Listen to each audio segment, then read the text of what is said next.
स्वागत है दोस्तों एक्सीलेंट क्लासेस में। एक्सीलेंट क्लासेस की तरफ से मैं हरिओम गुप्ता आपका बहुत बहुत स्वागत करता हूं। जैसा कि सुबह 7 बजे करंट अफेयर का वीडियो हमारे यूट्यूब चैनल पर डाला जाता है, ये प्रतिदिन इस वीडियो को पाने के लिए आप इस चैनल को सब्सक्राइब कर लीजिए।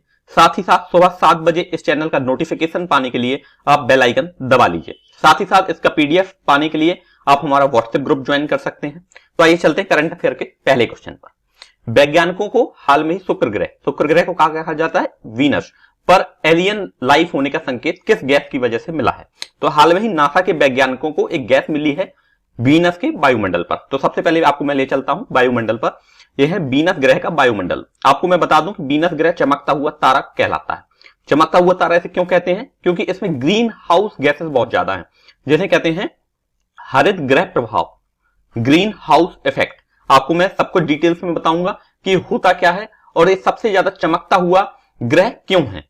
क्योंकि यह सूर्य के पास अगर हम बात की जाए, सबसे अगर ये सन है तो सन के सबसे नजदीक में है बुध ग्रह, फिर उसके बाद है शुक्र यानी वीनस, और फिर है हमारा ग्रह पृथ्वी। तो हम जब पृथ्वी से इस ग्रह को देखते हैं तो ये बहुत ज्यादा चमकीला दिखाई देता है, जिसे चमकीला ग्रह या भोर का तारा या हमेशा सुबह 5:30 बजे के आसपास दिखाई देता है, इसलिए इसे भोर का तारा भी कहते हैं। और इसी के वायुमंडल में एक गैस मिली है जिसका नाम है फास्फीन।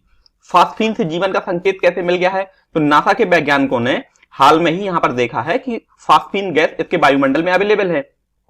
ये फास्फीन गैस किसके कारण होती है? तो एक बैक्टीरिया है, बैक्टीरिया जो ऑक्सीजन रहित वायुमंडल में रह सकता है। तो उस वायुमंडल में अगर बैक्टीरिया है तो इसका मतलब है कि वहां जीवन की संभावना है। अब यहां पर एक बात और बता दूं कि शुक्र ग्रह की सतह से 53 से 62 किलोमीटर की ऊंचाई पर, यह शुक्र ग्रह की अगर हम सतह देखें तो इससे 63 से 62 किलोमीटर की ऊंचाई पर, यहां पर क्या है कि ऊंचाई पर तापमान लगभग 50 डिग्री सेंटीग्रेड है, 50 डिग्री सेंटीग्रेड। और ये 50 डिग्री सेंटीग्रेड पर ये बैक्टीरिया रह सकता है। और इसके बारे में बात करें, यहां का प्रेशर, कोई भी ग्रह पर जीवन होने के लिए टेम्परेचर और प्रेशर दोनों का ही बहुत महत्व होता है। तो यहां पर प्रेशर भी लगभग उतना है जितना पृथ्वी का है और टेम्परेचर 50 डिग्री सेंटीग्रेड है। इसके कारण फास्फीन गैस की वजह से यहां पर जीवन की संभावना तलाशी गई है। तो ऑप्शन नंबर ए यहां पर हमारा सही है। आते हैं क्वेश्चन नंबर 2 पर। चीन को हराकर भारत यूनाइटेड नेशन की किस संस्था का सदस्य चुना गया है? तो यहां पर मैं बता दूं कि हाल में ही भारत ने सफलता हासिल की है। यहां पर भारत को हाल में ही यूनाइटेड नेशन की जिस संस्था का नाम है, आपको मैं सबसे पहले आपकी फोटो दिखाता हूं। फोटो से आपको खुद अंदाजा लग जाएगा। यूएन जो यूनाइटेड नेशंस है, यूनाइटेड नेशन की स्थापना कब हुई थी? यूनाइटेड नेशन की स्थापना हुई थी 1945 में। यूएन के चीफ कौन है? तो यूएन के चीफ है एंटोनियो गुटेरेस। मैं आपको प्रतिदिन सुबह 7 बजे 15 इंपॉर्टेंट क्वेश्चन देता हूं, लेकिन 15 क्वेश्चन के साथ साथ मैं आपको कम से कम 4 से 5 चीजें क्वेश्चन के साथ बताता हूं। तो ये क्वेश्चन 15 नहीं, एक्चुअली 60 चीजें आपकी कवर हो जाती हैं। एंटोनियो गुटेरेस यूएस के चीफ हैं और हाल में ही यहां पर भारत ने चाइना को यूनाइटेड नेशंस की संस्था जिसका नाम है commission on state of women, commission on state of women, option number B यहां पर सही है।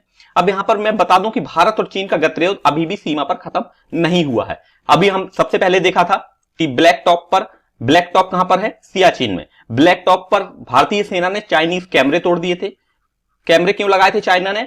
सर्विलांस अर्थात निगरानी रखने के लिए। तो चूंकि ये भारत की सीमा में लगे थे इसलिए भारत के सैनिकों ने उनको तोड़ दिया। फिर हमने देखा कि प्योंग त्से लेक में, प्योंग त्से लेक के साउदर्न रीजन में भारत और चाइनीज सैनिकों के बीच गोलीबारी हुई। यह घटना बहुत समय बाद हुई है, इससे पहले अरुणाचल प्रदेश में हुई थी।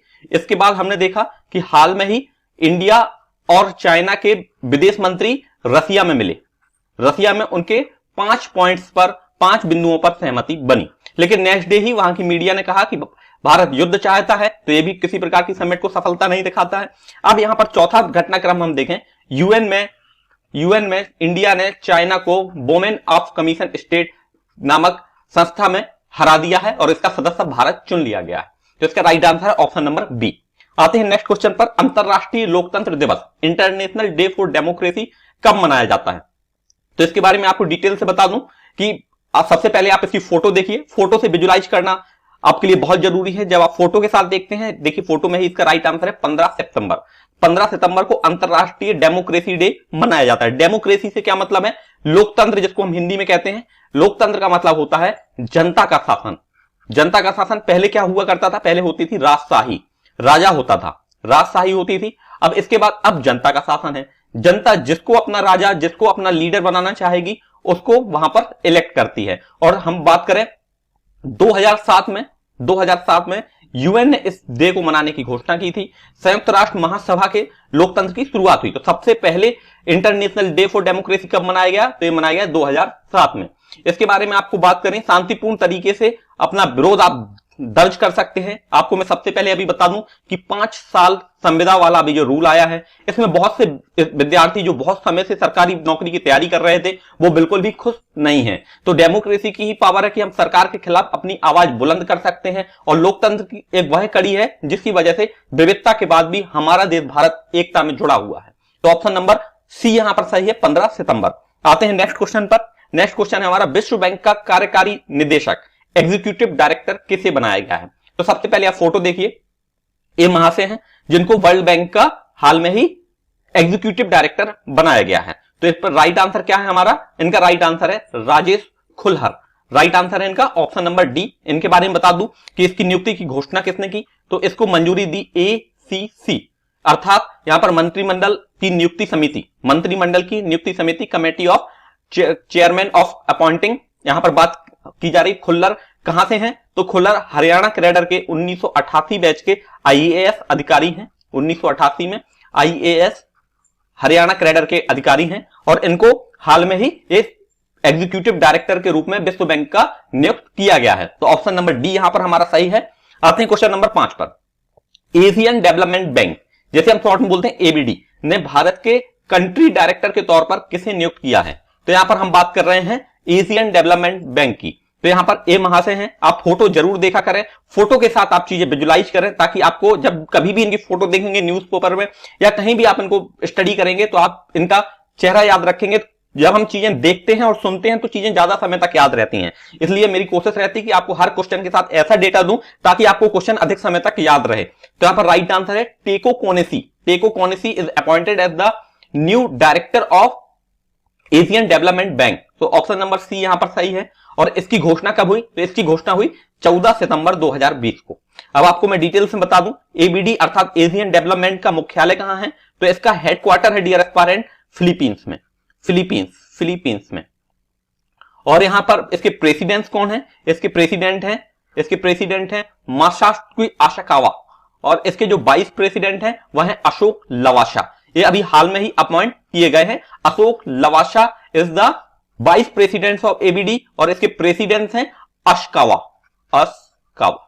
तो क्वेश्चन आप याद रखिएगा, इतने क्वेश्चन यहां से एशियन डेवलपमेंट बैंक से बनते हैं। आते हैं नेक्स्ट क्वेश्चन पर। एशियन डेवलपमेंट बैंक का नया कार्यकारी अध्यक्ष किसे चुना गया है? तो हाल में ही समीर कुमार खरे। यहां पर राइट आंसर क्या है हमारा? Sameer Kumar Khare is appointed as the new executive director of Asian Development Bank. इससे पहले हमने पिछले क्वेश्चन में देखा था कंट्री डायरेक्टर के बारे में। यह है कार्यकारी निदेशक। इनके पदों को ध्यान रखना बहुत जरूरी है। कंट्री निदेशक है हमारे, अभी हमने पिछले क्वेश्चन में देखा था राजेश खुल्लर, और यहां पर हाल में ही ये नियुक्त किए गए हैं समीर कुमार खरे।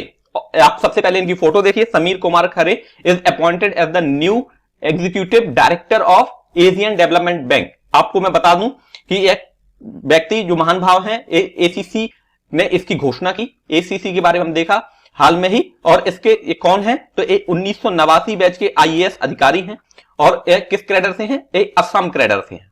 ये क्वेश्चन पूछा जा सकता है कि अभी हाल में ही कार्यकारी निदेशक समीर कुमार खरे किस कैडर के IAS अधिकारी हैं? 1989 बैच के असम कैडर के।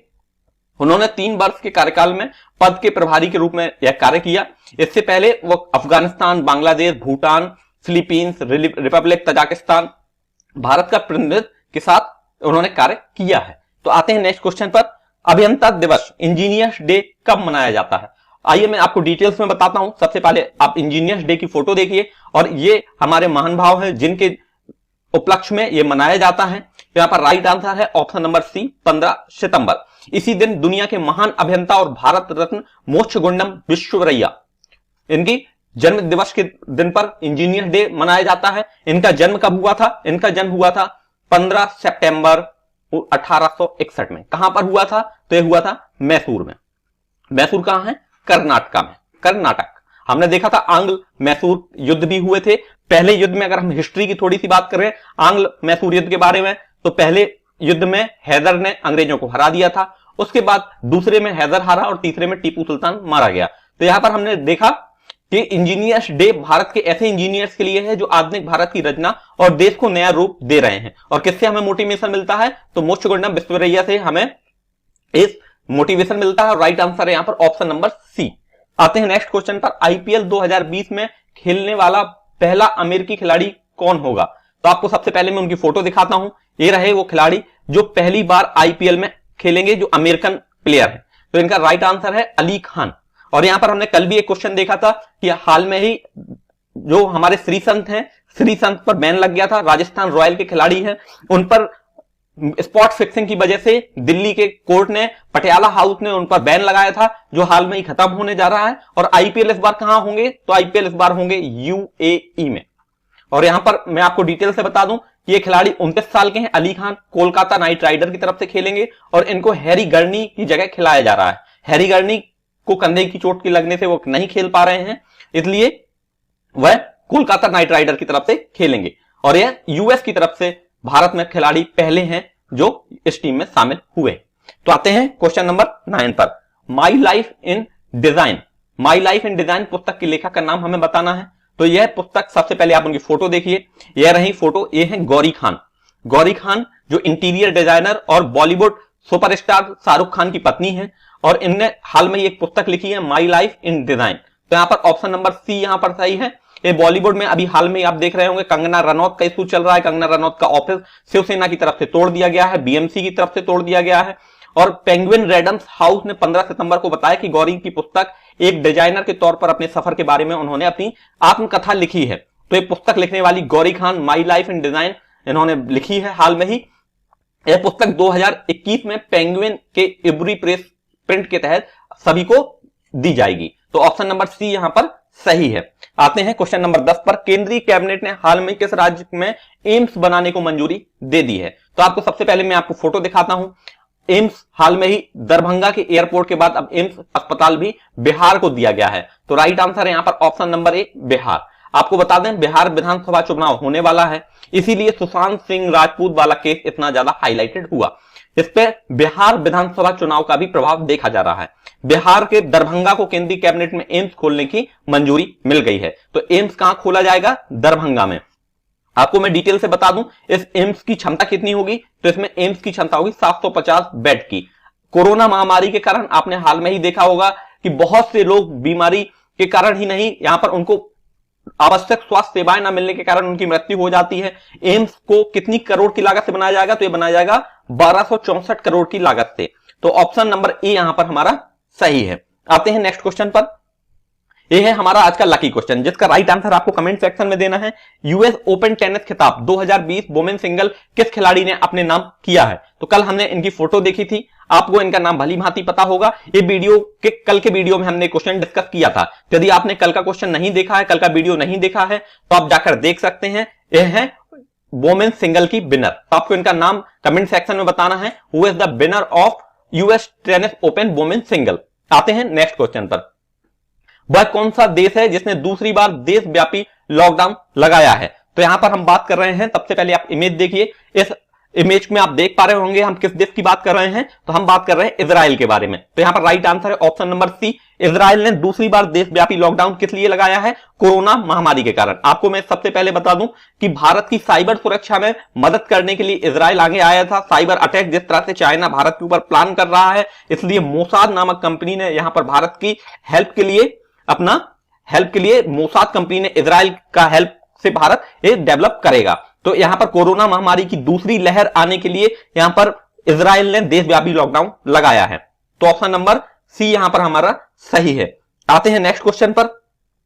नेक्स्ट क्वेश्चन है टिकटॉक ने किस कंपनी को अपने अमेरिकी संचालन तकनीकी के साझेदार बनाया है? तो टिकटॉक के बारे में आपको मैं बता दूं कि टिकटॉक हाल में ही भारत के साथ साथ यूएसए में भी बैन कर दिया गया था। लेकिन यहां पर अमेरिका में इसको बैन से बचाने के लिए टिकटॉक जो चाइनीज कंपनी है उसने अमेरिकी कंपनी ओरेकल के साथ समझौता किया है। तो अब बेसिकली प्रॉब्लम क्या है टिकटॉक से? टिकटॉक के साथ प्रॉब्लम यह है कि इसका सर्वर जो है वो चाइना में लोकेटेड है। और सर्वर में क्या होता है? सर्वर में सभी का डेटा कलेक्ट होता है। अब चाइना उस कलेक्टेड डेटा का मिसयूज कर सकता है, इसलिए सभी देश एक एक करके टिकटॉक को बैन कर रहे थे। तो इसलिए टिकटॉक ने अमेरिकी संचालन कंपनी ओरेकल के साथ यहां पर समझौता किया है और टिकटॉक अब ओरेकल के साथ मिलकर काम करेगा। आपको मैं एक और गुड न्यूज बता दूं कि टिकटॉक भारत में भी वापसी जल्द ही करेगा विद न्यू सर्वर।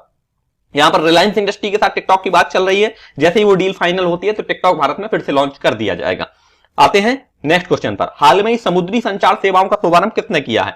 तो ये फाइबर ऑप्टिक्स जिसमें दिखा रहा हूं, समुद्र की सतह पर एक केबल एक दूसरे से कनेक्टेड होती हैं। जैसे कि हमें पता है कि इंटरनेट जो हमारे मोबाइल, लैपटॉप्स और हर जगह हम यहां पर एक्सेस कर पाते हैं, बेसिकली एक केबल्स के द्वारा होता है। यहां पर सभी देश, सभी महाद्वीप इन केबलों के द्वारा, जो समुद्र की सतह की मैं आपको फोटो दिखा रहा हूं, ये 2 केबल्स होती हैं, बेसिकली ये पेयर में होती हैं और इनका कार्य होता है इंटरनेट का सुविधा प्रोवाइड कराना। ये कौन सी केबल होती है? तो ये होती है फाइबर ऑप्टिक्स।